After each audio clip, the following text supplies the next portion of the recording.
Magandang araw Kadoks po at salamat po sa pagbisita nyo sa aking channel at welcome to my channel na rin po. Sa mga hindi pa po nakakapag-subscribe o hindi pa po subscriber ng aking channel ay paki-subscribe na lang din po sa aking channel. Ngayon po ay kung napapansin nyo, sinisinok po ako. May paraan naman po para matanggal yung sinok natin ng mabilis. Yung sinok natin kahit di po natin hindi natin na mamalayan, pwede pong mawala yan ng kaso nga lang po matagal. May paraan po para mabilis po natin matanggal yung ating sinok. Ito po tuturo ko po sa inyo.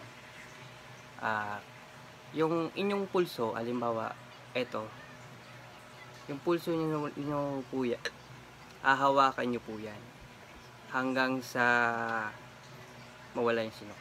Ang gagawin nyo po, pipisilin nyo po yan. Pisilin nyo po yung pulso nyo. Ganyan. Tapos huminga po kayo ng malalim hanggang sa hindi nyo na kayang pigilan pa yung inyong paghinga. Ito po 1, 2, 3.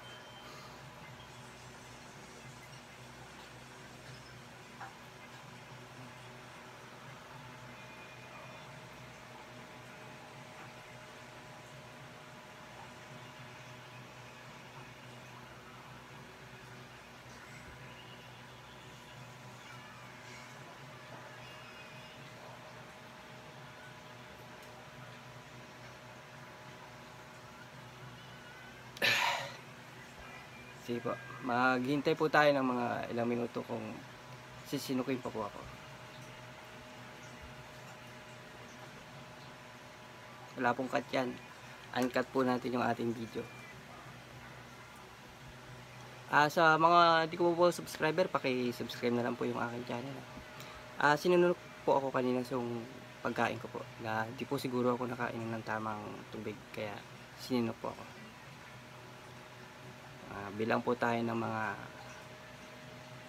1 minuto kasi yung sinok po, pag napapansin nyo po, mga every 5 seconds sinisinok po tayo. Pero ngayon, hintayin po natin 1 minuto po, sisinokin po po.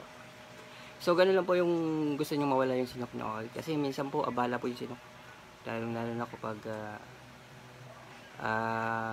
nasa labas po tayo, bigla tayong sisinukin o may kausap po tayo, sisinukin po tayo, lalo na po kapag nasa trabaho po tayo.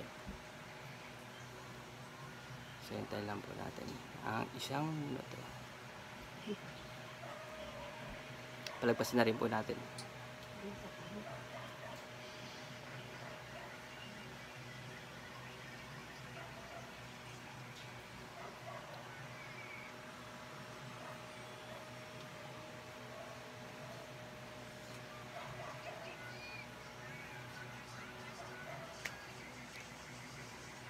So ayan guys, sobra na po 1 minuto. Sa kalahating minuto na po, hindi na po ako sinunok. So ganoon lang po pagtatanggal ng sinok ng mabilisan. Kung mayroon po kayong katanungan, comment, suggestion, just comment down below po. At paki-subscribe na lang po rin po sa akin.